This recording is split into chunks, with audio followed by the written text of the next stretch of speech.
Salut à tous et bienvenue sur Superfan, le podcast des créateurs de contenu et entrepreneurs. Aujourd'hui, je reçois un créateur qui a plus de 3 millions d'abonnés sur TikTok, mais peut-être que vous ne le connaissez pas encore car il a fait le choix de toucher un public international. C'est Timothée Chanu. Salut Timothée. Salut Antoine et merci de m'accueillir sur ton podcast. Eh ben, merci à toi. Écoute, l'objectif c'est vraiment qu'on revienne sur ton parcours, sur ce que tu fais et que tu nous expliques un petit peu ton évolution sur TikTok où tu as explosé littéralement. Donc la première question que je pose à chacun des invités, c'est est-ce que tu peux te présenter et nous parler un petit peu de tout ça? Ouais. Alors Timothée Chanu, 21 ans, j'habite aujourd'hui à Dubaï. Et je me suis lancé sur TikTok en fin 2019, en sortant du lycée. Donc il y avait une question de bon timing, je pense, avec entre la pandémie et le fait que je finisse le lycée et que j'ai plus de temps libre. Et voilà, donc ça fait 3 ans que j'ai lancé ça. En parallèle, j'ai aussi une agence TikTok où on aide les marques à créer du contenu et à développer leur présence sur la plateforme. On est une équipe de 12 à plein temps. Et voilà. Et donc pour toi en 2019, quel a été le déclic pour te lancer justement sur TikTok? Ouais. Je suis un grand fan de Gary Vee. Ça fait des années que je l'écoute et en 2019, il parlait énormément de TikTok et ça faisait déjà des années qu'il disait qu'on vit dans une attention economy. J'y crois beaucoup, ça paraît très logique et voilà, j'étais dans une situation où j'avais plus une grande vie sociale parce que forcément j'allais plus en cours tous les jours, donc j'avais plus cette pression de rentrer en cours et que tout le monde m'ait vu sur TikTok et que tout le monde se moque de moi. Donc voilà, je me suis dit, je sais que c'est une bonne opportunité. Il y avait assez peu de gros créateurs à l'époque dessus. Je crois même que j'y étais avant toi. Et donc voilà, je me suis dit, j'ai rien à perdre. Je me lance. Et ça a pas pris fruit pendant des mois, mais j'ai continué et voilà, avec l'élan ça a fait un peu effet boule de neige et petit à petit c'est monté à 3 millions. Alors c'est intéressant ce que tu dis puisque tu parles de t'être lancé en étant sûr que finalement on n'allait pas te reconnaître en cours ou autre, qu'on n'allait pas se moquer de toi. Est-ce que c'était une chose qui était justement importante pour toi et à quel point? Et pourquoi tu as pensé à ça tout de suite? Est-ce que c'était la honte de se lancer sur les réseaux, sur TikTok particulièrement? Ouais, en 2019, TikTok c'était vraiment vu comme Musical.ly, quand les personnes dansent, ils twerk, qui flirtent avec leur téléphone, etc. Ça n'a pas une super image. Et c'est vrai que voilà, c'est pas la réputation que j'avais envie d'avoir au lycée. Maintenant, je pense que c'est une bonne question parce que je connais beaucoup de personnes qui s'empêchent de se lancer par rapport au regard des autres et c'est quelque chose qui limite énormément. Avec le temps, moi, j'ai appris à dévaloriser ça et si aujourd'hui, si aujourd'hui j'en suis où j'en suis, c'est parce que je me suis dit peu importe ce que les autres vont penser et éventuellement tout le monde dans mon entourage maintenant sait que je suis sur TikTok et ils ont appris quand j'avais encore moins de 10 000 abonnés. C'était pas ouf, mais voilà, j'ai persévéré et ça a payé. Et donc voilà, je pense que c'est important de se lancer, peu importe si ça peut être mal vu au premier regard par son entourage. Et est-ce qu'il y a des choses qui t'ont aidé, toi, justement, à vaincre peut-être cette timidité, le fait de se montrer à la caméra pour la première fois? Et je suppose que tu as dû vachement progresser. Est-ce que il y a quelque chose vraiment qui t'a aidé dans ce processus? C'est une bonne question. Je pense que le type de contenu que je créais, je savais que c'était quelque chose de plus ou moins intéressant, que je faisais pas le truc banal où je faisais une danse et c'était pas des vidéos où je m'humiliais, même s'il y en a certaines qui sont pas ouf. Il y avait ça et puis c'est vrai que au final, j'ai assez vite fait des chiffres. Je pense que dans le premier mois, j'ai dû avoir plusieurs vidéos au-dessus de 100 000 vues, etc. Et du coup, je savais que voilà, les gens peuvent se moquer, mais j'ai quand même fait 100 000 vues, tu vois. Donc, j'avais plus ou moins un backup pour me justifier de la valeur. La reconnaissance du succès que tu as eu t'a permis de prendre confiance en toi et de dire même s'il y en a qui peuvent se moquer, ça marche. Donc ça va leur faire fermer leur clapet, quoi, grosso modo. Et donc, ce qui est intéressant avec toi, c'est que tu t'es lancé directement en anglais. Donc, est-ce que tu peux nous parler justement de ce choix de toucher directement un public international? Est-ce que tu avais vraiment une idée de pourquoi tu le faisais? Et aussi parce que tu as un bon anglais. Donc, parle-nous un petit peu de tout ça. Ouais, je me suis lancé en anglais parce que j'ai eu la chance d'être dans une école internationale depuis que je suis tout jeune. Et je savais que c'était un plus gros marché et qu'il y avait une plus grosse opportunité. Il y avait pas le marché n'était pas déjà monopolisé par des gros créateurs, donc je savais qu'il y avait encore une place pour moi. Si je devais refaire ça aujourd'hui, je me lancerais sûrement en français parce qu'aujourd'hui il y a des personnes, il y a des personnes déjà très établies et si on se niche, plus on se niche, plus c'est facile de se différencier, je pense, ou de se faire un nom. Mais c'est vrai qu'à l'époque, c'était encore assez ouvert. Donc tu dis que tu referais, si tu devais recommencer, revenir en arrière, tu ne referais pas le choix de lancer ton compte en anglais, mais tu le ferais en français à la place? C'est intéressant. Je pense que je dis ça par rapport aux conditions du marché. Voilà, il y a énormément de compétition maintenant sur la partie anglophone parce que TikTok ça s'est vachement popularisé depuis que je me suis lancé et par expérience, plus on se niche dans quelque chose de précis, plus c'est facile de devenir le meilleur dans ce domaine-là et quand on est le meilleur, on est toujours payé mieux. On peut se faire un meilleur nom et puis c'est pas grave si t'as que 100 000 abonnés. Si t'es connu pour faire une chose en précis et que ton audience a une certaine valeur ou que le message que tu transmets a une valeur, et ben tu peux quand même très bien monétiser, etc. Donc je pense que c'est juste comprendre. J'ai juste fait ça parce que je pensais qu'il y avait encore une opportunité de devenir gros et qu'il n'y avait pas énormément de compétition. Mais aujourd'hui, je prendrais plutôt une approche en essayant de me spécialiser dans un truc précis où je sais que je peux devenir le meilleur ou le numéro 1 assez rapidement. Ah, c'est très intéressant ce point de vue puisque moi j'ai fait l'inverse, on va dire de toi. J'étais à l'étranger, même aux États-Unis, donc j'aurais pu me lancer en anglais et pourtant je l'ai fait en français. Et maintenant, en prenant du recul, je me dis j'aurais dû me lancer directement en anglais. Je sais pas pourquoi je l'ai pas fait parce que pour toutes les raisons que tu viens d'évoquer, parce que le marché est plus gros, parce que les opportunités sont plus grosses. Donc peut-être pas être le numéro 1 en effet aux États-Unis là-dessus parce qu'il y a beaucoup de monde, mais en tout cas aller directement sur un marché plus important. Donc c'est assez intéressant que tu vois de l'autre côté toi. Et donc tu t'es lancé sur TikTok. Au début, quel a été le choix du contenu que t'as voulu faire et que tu as fait et pourquoi? Alors au début, c'est marrant parce que c'est aussi le conseil que je donne à toutes les personnes qui aspirent à devenir créateur, c'est d'essayer de faire tout et n'importe quoi. Moi, je me suis juste posé la question, qu'est-ce que je sais faire? Je sais jouer au poker, je sais jouer au tennis, je sais jouer aux échecs, je sais faire du diabolo. Tous les trucs bidons, je les ai juste tous listés. J'ai regardé sur TikTok s'il y avait déjà des vidéos faites par rapport à ça, s'il y avait déjà eu des personnes qui ont percé en faisant des vidéos de poker, d'échecs, machin. J'ai commencé à trouver des petits concepts et je me suis lancé sur ça. Donc, je faisais un peu tout et n'importe quoi, sans que j'ai de vrais succès. Et un jour, je sors une vidéo qui s'appelle plus ou moins 7 choses que tu savais pas faire sur ton MacBook. Le jour où je poste cette vidéo, c'est la première fois que je passe 1 million de vues, etc.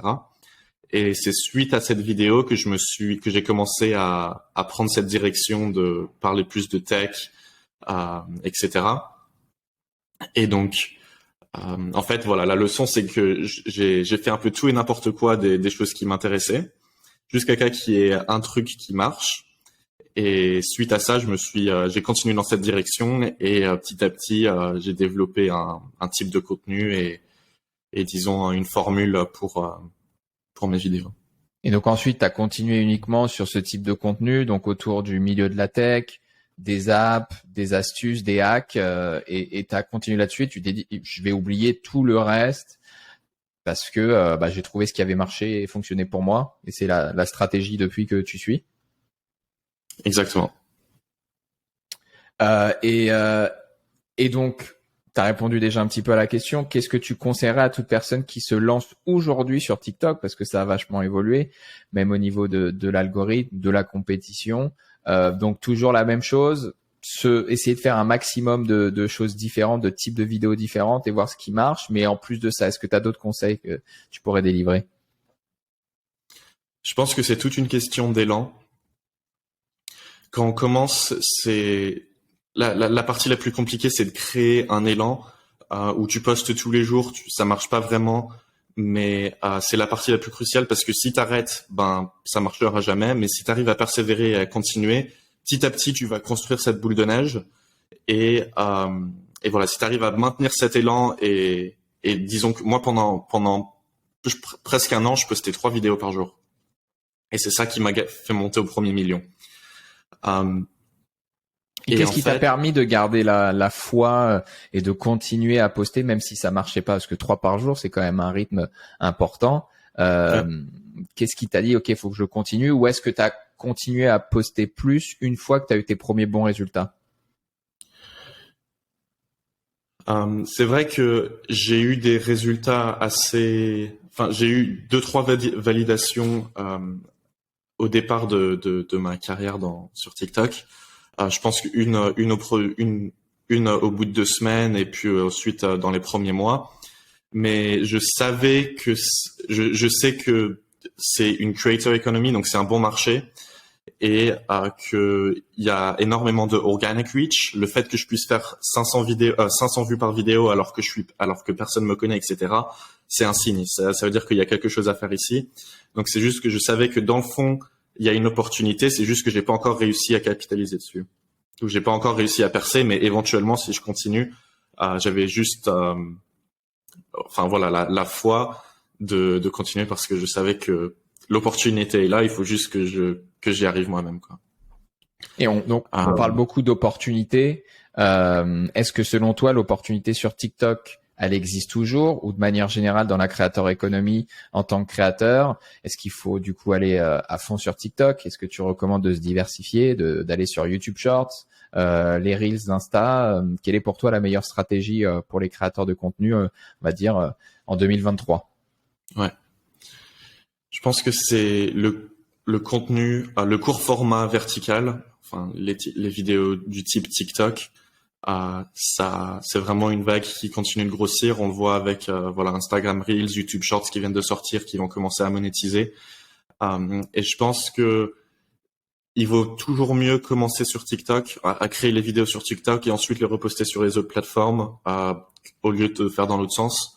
Moi, par expérience, j'ai essayé de poster uniquement sur Reels et de reposter sur mon TikTok. Ça marchait pas aussi bien que dans l'autre sens. Donc voilà, je pense que l'opportunité de nos jours, c'est les vidéos à format court et sachant que YouTube va commencer à rémunérer les créateurs, que TikTok va faire la même et je crois qu'il y a même des rumeurs que Instagram va se lancer. Voilà, je pense que même pour des créateurs à l'époque qui étaient dans une niche pas forcément très monétisable, du genre les danses, les challenges, etc. Maintenant, s'ils arrivent à continuer à faire des gros chiffres, ils vont pouvoir toucher. Alors que jusqu'à présent, je sais que c'est pas eux qui s'en mettent plein les poches, quoi.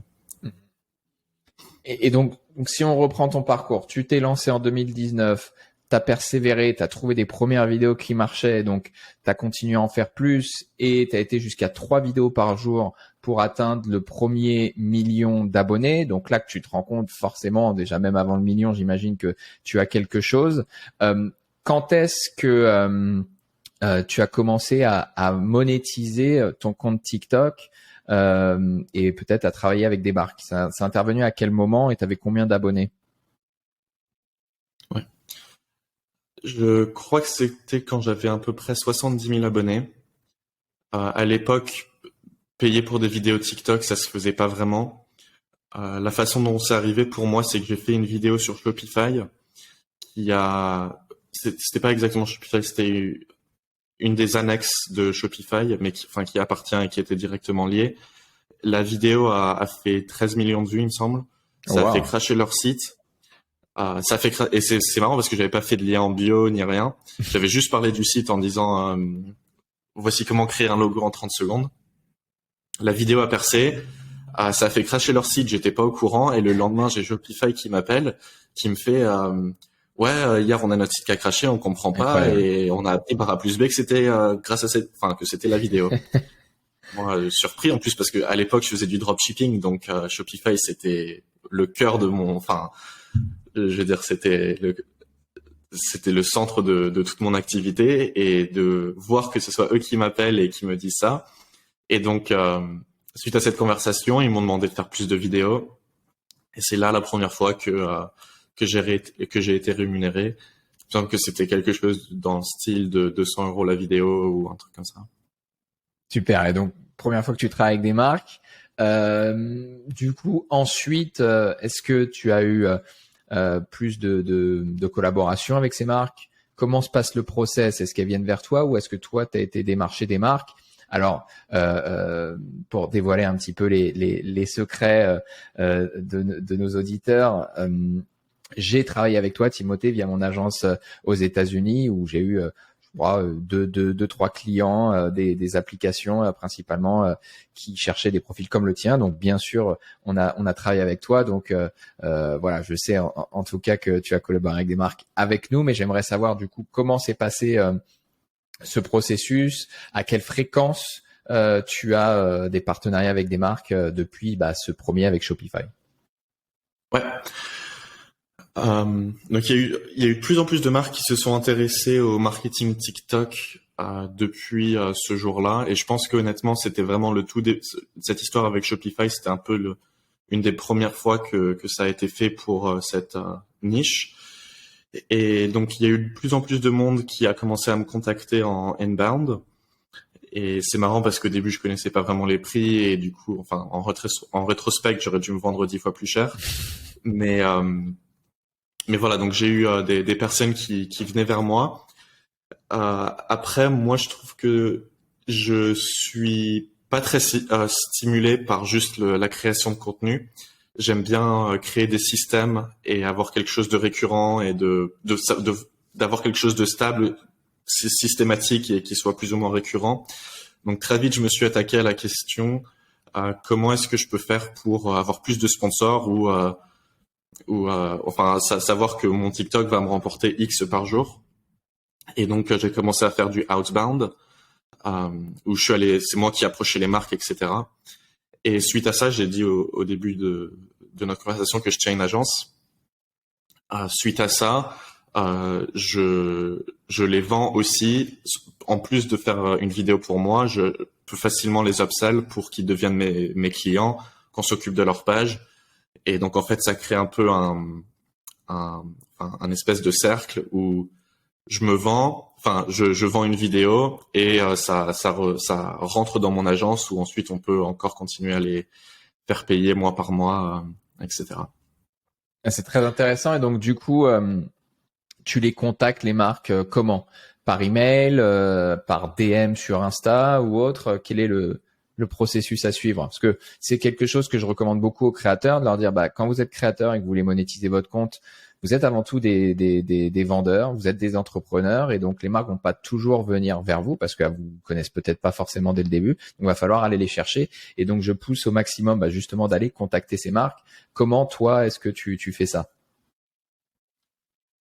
Email, beaucoup, et on fait email et LinkedIn en même temps.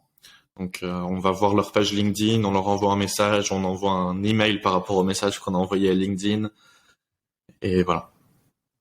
Ok. Et donc depuis, tu as principalement des collabs avec des marques parce que tu vas les contacter, quoi. C'est 80% aujourd'hui de tes revenus, on va dire de partenariat avec des marques, c'est par toi qui vas les chercher? Ouais, clairement. Mais ce qui est intéressant, c'est que c'est pas juste on me paye pour une vidéo et c'est fini. Le but, c'est vraiment qu'ils restent avec moi et que je puisse continuer à les faire payer mois par mois pour d'autres services. Et donc, chaque personne qu'on ramène, en général, ont un lifetime value bien plus élevé que si je te vendais juste une vidéo. Super. Et comment tu as fixé ou tu fixes ton prix? Donc là, en tant que créateur de contenu pour poster sur ton compte, combien ça coûte d'avoir une vidéo postée sur le compte TikTok de Timothée Chanu? Il y a pas mal de variables. Enfin, moi, dans mon cas particulier, j'ai une audience pas mal en tier 3 countries. C'est de l'anglais. Je fais environ 15 millions de vues par mois.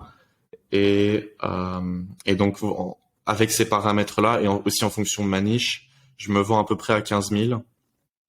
C'est pas enfin, c'est un prix sur lequel des agences peuvent aussi marger. On peut me vendre à plus. Mais voilà, c'est un prix à. Je sais pas si c'est vraiment une référence à prendre pour n'importe quel créateur parce que ça dépend vraiment de d'où vient l'audience, quel type de contenu tu crées, quelle est ta taille. Donc voilà. Donc Pour moi, 3 millions dans mon cas. 3 millions de followers, c'est 15 000 $ la vidéo? Ouais. Et donc ça, bien sûr, on va dire que c'est le prix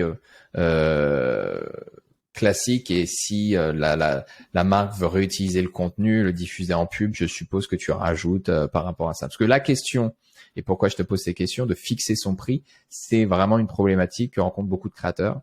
Même s'ils ont des indicateurs, ils ont toujours du mal. Et je peux le comprendre par rapport au marché. Donc c'est toujours intéressant d'avoir un retour par rapport à un créateur, justement.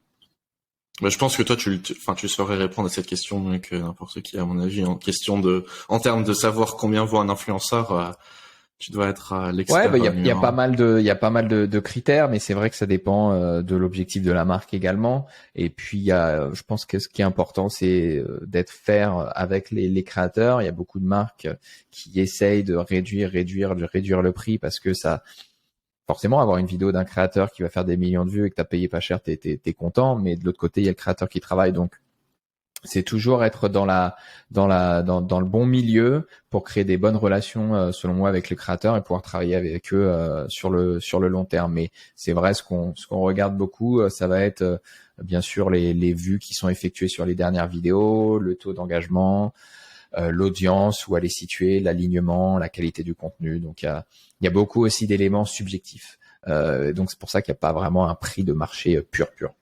C'est ça. Super. Alors, combien aujourd'hui tu as de partenariats par mois et combien ça te rapporte par mois, juste les collabs avec les marques?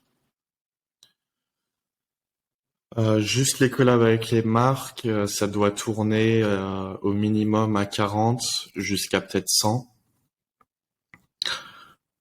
Et donc ça représente, on va dire, peut-être 4 partenariats par mois, du coup. Si je fais voilà, c'est ça.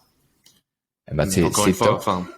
ça représente pas la totalité parce que le but c'est de créer un système sur lequel voilà.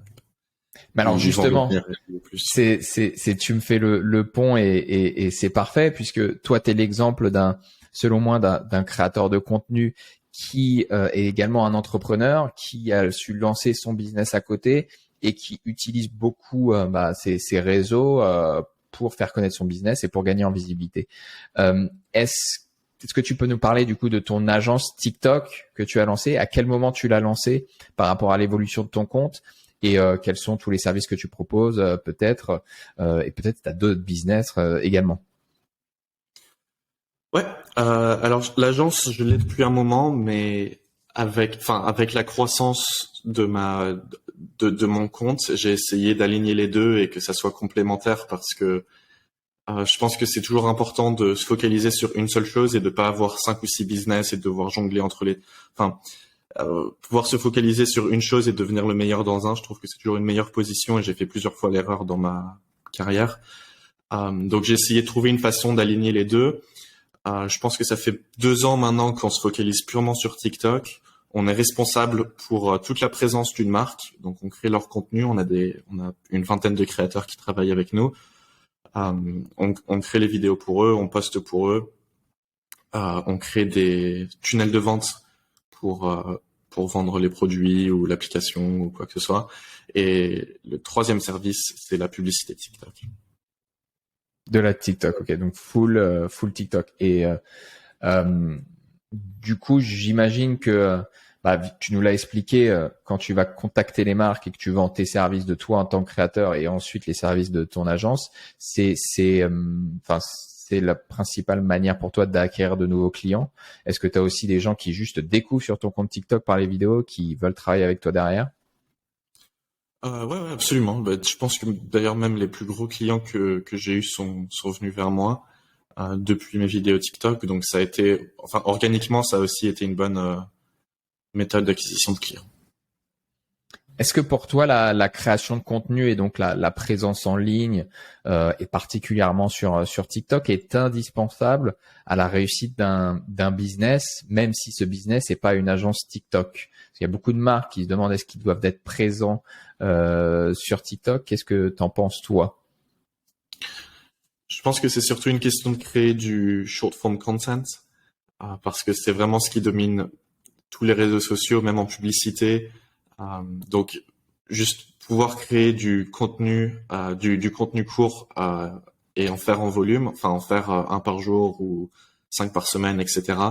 Je pense que c'est quelque chose de primordial pour la plupart des personnes et ça sert souvent comme nouvelle. Nous, on a tendance à travailler avec des entreprises plutôt établies qui cherchent des nouvelles façons d'acquérir des customers ou des clients, etc.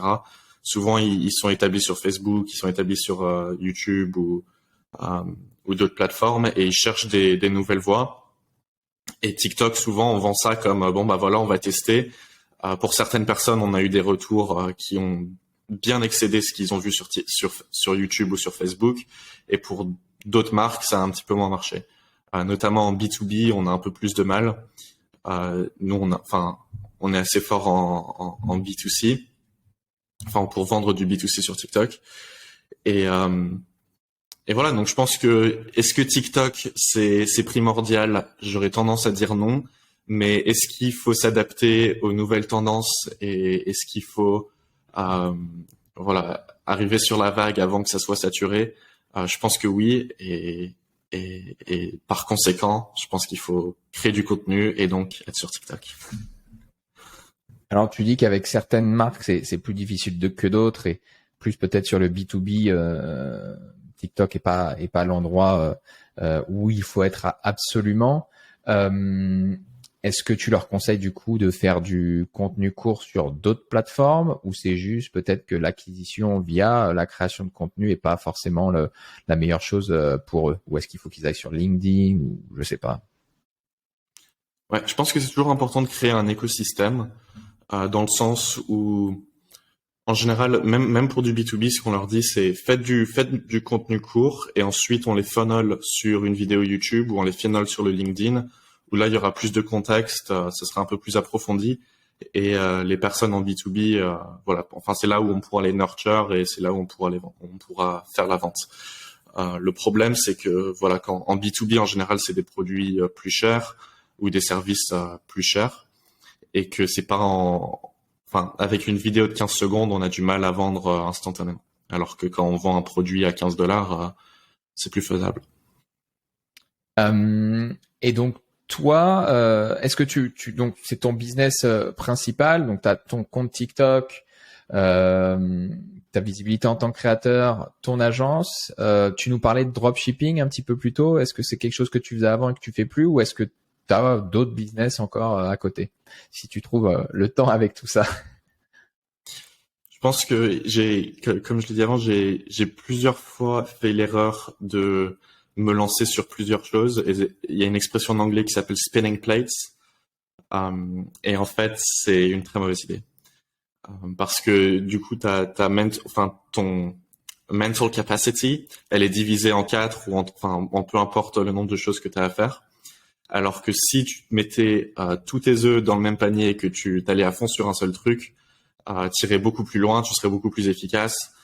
Et surtout, commencer un nouveau business alors que tu as déjà quelque chose qui tourne, si ton but c'est de gagner de l'argent, ce sera plus facile disons, de gagner tes prochains 10 000 euros en faisant quelque chose que tu sais déjà faire et en allant à la prochaine étape dans ce sens-là que de faire ton premier 0 à 10 000 sur une nouvelle aventure.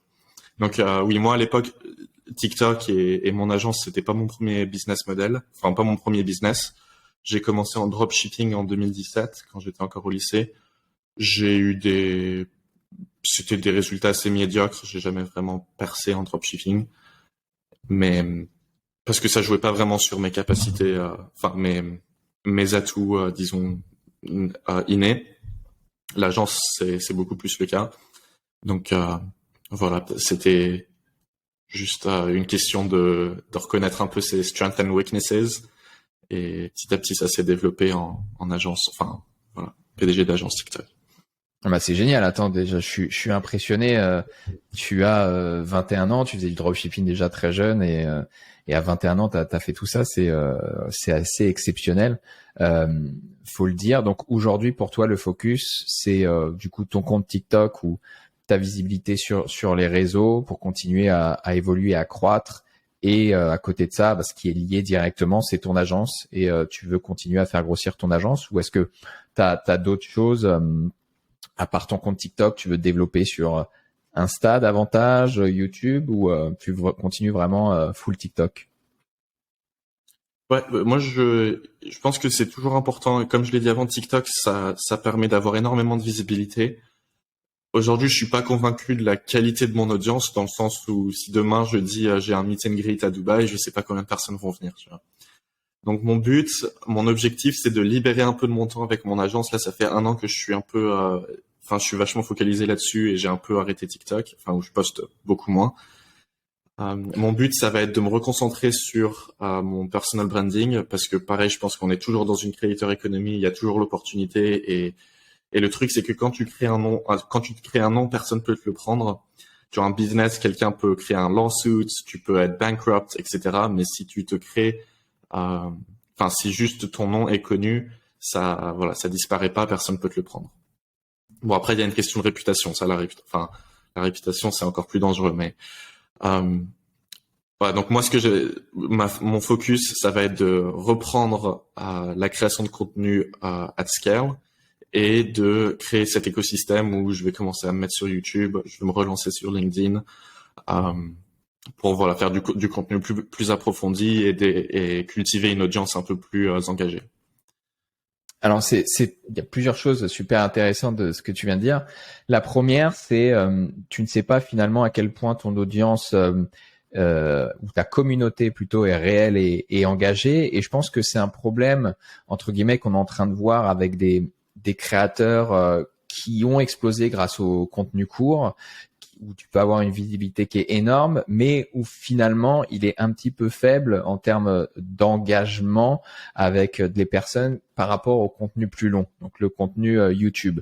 On se rend compte aujourd'hui que des YouTubeurs qui ont une grosse audience, ces gens-là, ils peuvent lancer un business à côté, ça fera pas toujours, mais pas mal de fois un carton parce que les gens ont regardé des heures de vidéos. Et il y a un côté où tu es beaucoup plus proche du créateur sur du format long que du format court. Donc, qu'est-ce que tu penses par rapport à ça justement? Est-ce que c'est pour cette raison que tu veux aller sur YouTube? Est-ce que toi aussi tu te rends compte que l'audience sur TikTok elle est bien, mais est-ce que tu as vraiment une communauté? Ça, point d'interrogation. Je pense qu'il y a des pour et des contre à toute plateforme et je suis quand même si effectivement je pense que la qualité de la communauté est plus faible que sur YouTube, c'est même sûr. Le fait de pouvoir exploser à cette cadence, etc., ça vaut 1000 fois le coup. Donc, je veux dire, moi, si je devais recommencer, je le referais sans hésiter. Je me remettrais sur TikTok demain à 0 si je devais. Mais effectivement, je pense qu'il faut capitaliser sur cette opportunité pour que si demain ton compte TikTok se fasse bannir ou je sais pas qu'il t'arrive quelque chose, que tu aies un certain backup et que en fait aussi le problème c'est que moi j'ai 3 millions d'abonnés et je me suis fait reconnaître peut-être moins de 10 fois. Et c'est quand même surprenant parce que quelqu'un qui a 1 million sur YouTube, il peut plus marcher dans la rue. Et en fait, je pense que ça vient aussi du fait que quand quelqu'un regarde tes vidéos, il les regarde pour 15 secondes. Et en 15 secondes, t'imprimes pas vraiment l'image ou t'imprimes pas vraiment le caractère et puis t'enchaînes les vidéos, quoi. Alors que sur YouTube, quelqu'un te regarde pendant 10 minutes, 20 minutes, 30 minutes, peu importe, mais la personne est vraiment, il passe beaucoup plus de temps à te regarder toi. Donc, je pense que voilà, c'est toujours le même sujet de attention economy. Quelqu'un sur YouTube va pouvoir captiver la même personne pendant 10 minutes, alors que sur TikTok, on la captive pendant 15 ou 30 secondes. Et je pense que c'est aussi pour ça qu'il y a la rémunération est beaucoup plus sur YouTube. Je crois que c'est genre 1000 vues, enfin c'est 1000 fois plus ou quelque chose comme ça. Donc j'ai oublié ce que la question était, mais je pense que voilà, le but c'est de. Tu as répondu, je crois, okay. en partie. Deuxième chose que tu as énoncé un petit peu plus tôt, c'est que donc tu voulais aller à fond et te capitaliser sur ton personal branding, parce que tu le dis, quand tu crées un nom, personne peut te le voler, c'est à toi. Mais en même temps, c'est là où je vais te challenger un petit peu, c'est que au contraire de ton agence qui peut vivre et continuer et grossir sans toi, lorsque ton business c'est toi, c'est un business qui est déjà quasiment impossible à revendre, oui. Et deux, qui s'arrête le jour où toi tu t'arrêtes. Pourquoi du coup vouloir aller plus à fond là-dessus plutôt que ton agence, ou est-ce que tu vas continuer les deux? Mais qu'est-ce que tu penses de ça, de cette différence entre avoir un business qui est personnel, qui est soi, et un business en dehors qui peut continuer même si toi tu t'arrêtes, et qui peut être vendu? Je pense que l'influence ouvre plus de portes que juste l'argent. Enfin, dans le sens où moi, à Dubaï, à chaque fois que j'ai été introduit, etc., on me dit celui-là, il a 3 millions sur TikTok. C'est le truc qui le rend intéressant. Alors qu'avoir un business derrière qui crée, peu importe l'argent, c'est pas ce qui captive, et c'est pas ce qui m'ouvre des opportunités. Et voilà, je pense que ouais, l'influence a plus de pouvoir que l'argent,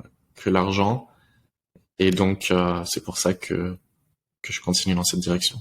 C'est une bonne réponse, je trouve. Donc tu nous parles, et tu l'as mentionné, maintenant tu vis à Dubaï. Alors je sais pas, ça fait combien de temps? Pourquoi le choix de Dubaï? Ça fait 1 an, et parce que je pense que changer son cercle social et s'entourer de personnes qui font la même chose, qui sont à un niveau souvent plus élevé, etc., ça naturellement te propulse vers le haut. Alors qu'au contraire, en France, quand tu t'entoures de personnes qui ont une vie plus banale, ou qui ont pas la même progression que toi, ça a tendance à te tirer vers le bas. Encore une fois, en anglais, il y a une expression assez connue qui dit you are the average of the 5 people you surround yourself with. Donc, t'es la moyenne des gens avec qui tu t'entoures. Et à Dubaï, tu t'es assez naturellement entouré de personnes qui sont beaucoup plus saines pour ta carrière qu'en France. Et honnêtement, je peux testimonier de cette cotation. Enfin, je veux dire, depuis que je suis arrivé ici, tout a explosé financièrement, influence, etc. Donc, incroyable, ça me donne envie de venir. Moi qui suis aux États-Unis à l'heure actuelle. Et donc, qu'est-ce que tu penses, je vais pas rentrer dans ce débat, mais de l'image Dubaï, influenceur, etc. Est-ce que tu en as rencontré? Est-ce que tu partages des moments avec ces influenceurs? Je suppose qu'ils sont à Dubaï peut-être pour les mêmes raisons. On parle aussi du côté fiscal, mais oui, bien sûr. Qu'est-ce que tu penses, et pourquoi finalement toutes ces personnes vont à Dubaï, et pourquoi est-ce qu'on parle de Dubaï? Non, absolument. C'est sûr qu'il y a aussi le côté fiscal, le fait qu'il fasse beau tous les jours. Pour moi, c'est des choses qui sont top, mais le truc principal pour moi, ça a vraiment été changer son environnement social, et le cercle social, ça a été le truc qui m'a le plus apporté. Et par les influences, enfin, j'imagine que tu veux parler des stéréotypes qu'il y a autour Exactement. des téléréalités, l'environnement, etc. Et je me pense bats qu'il y a une justement partie, pour vaincre ces stéréotypes. Pardon, je te coupe. Donc pour le coup, je ne suis pas à dire que c'est ça. Non, j'essaie de combattre ça, mais j'aimerais bien avoir ton point de vue là-dessus. Mm-hmm. Il y a une partie de vrai. C'est vrai que je crois qu'en France on dit c'est l'esclavage moderne, etc. Bon, ça c'est des débats sur lesquels on peut parler pendant des heures, mais c'est vrai. Mais en même temps, c'est des personnes qui gagnent plus ici que enfin qui peuvent gagner de l'argent ici, qui peuvent provide pour leur famille, que ce soit en Inde, au Bangladesh, etc. Et en même temps, si tu leur demandes, en général, ils sont contents d'être là, ils sont là par choix. Et l'histoire ils ont pas leur passeport, etc. C'est quasiment faux dans 80, enfin c'est faux dans 99% des cas. Après, c'est un pays c'est un pays en développement, donc c'est sûr que sur les enjeux environnementaux, c'est pas ouf. La consommation de plastique, c'est hallucinant. Mais bon, c'est pareil en Asie, c'est pareil. Je veux dire, j'ai eu la chance de voyager et de vivre dans d'autres pays. En Thaïlande, c'est pire. À Bali, c'est pire. Donc voilà, c'est les pays en développement, quoi. Et les influenceurs, je sais pas trop ce qui se dit des influenceurs. Je sais pas trop ce qui se dit des influenceurs à Dubaï. Ouais, il y a pas forcément des bonnes choses. Je pense qu'en France, il y a eu une image, le stéréotype que l'influenceur, déjà de c'est quelqu'un qui vient uniquement de la télé-réalité. C'est pas un créateur de contenu qui a pu construire une audience par lui-même en créant du contenu. Et de deux, ils vivent tous à Dubaï pour échapper au fisc français. Donc c'était un petit peu ça, le stéréotype qu'il y a aujourd'hui. Est-ce que tu te considères toi comme un influenceur? Pas vraiment. C'est ce que la plupart des gens savent de moi. Mais si je regarde mes journées, je passe moins de 10% de mon temps sur la partie influence et 90% sur l'agence. Donc c'est marrant parce que, enfin, c'est marrant comme la règle du 80-20 marche. Enfin, les gens me connaissent pour 20% de mon travail et voilà. Enfin, mon mental power n'est pas vraiment dédié à ça. Top. Qu'est-ce qu'on peut te souhaiter peut-être pour conclure cette conversation, te souhaiter pour ton compte TikTok, ton business ou pour toi en général? Qu'est-ce qu'on peut me souhaiter? On m'a jamais posé cette question avant, dans le sens. Qu'est-ce que tu souhaites toi de gagner 1 million d'abonnés de plus ou... Peut-être. Qu'est-ce que je souhaite, ça peut être de l'argent, ça peut être, je sais pas, 10 millions d'abonnés en plus sur TikTok pour 2023. Ou alors, je vais poser la question d'une autre manière. Quel va être vraiment ton objectif, si tu peux quantifier un objectif ou quelque chose? Alors, objectif financier, j'aimerais bien finir l'année sur 3 millions de CA. J'y suis pas encore, mais c'est l'objectif. Et voilà, ça c'est la grosse étoile nord. Ensuite, j'aimerais bien grossir sur YouTube et Instagram, mais j'ai pas vraiment de chiffre en tête. Ouais, juste d'essayer de te relancer, comme tu l'as dit, de créer du contenu et de grossir sur ces réseaux également. C'est ça. Top. En tout cas, Timothée, vraiment impressionnant. Ton parcours, pour l'instant, à seulement 21 ans, tout ce que tu as pu faire, c'est vraiment exceptionnel. Ça montre également l'explosion que tu as pu avoir, tout ce que tu as apporté TikTok. Donc, je pense que autant toi que moi, on fait la promotion de TikTok et on est des bons exemples que on peut réussir sur TikTok, ça peut apporter beaucoup de choses. Donc ça m'a fait très plaisir de pouvoir discuter avec toi. Et voilà, merci encore Timothée et à très vite. On te retrouve du coup sur les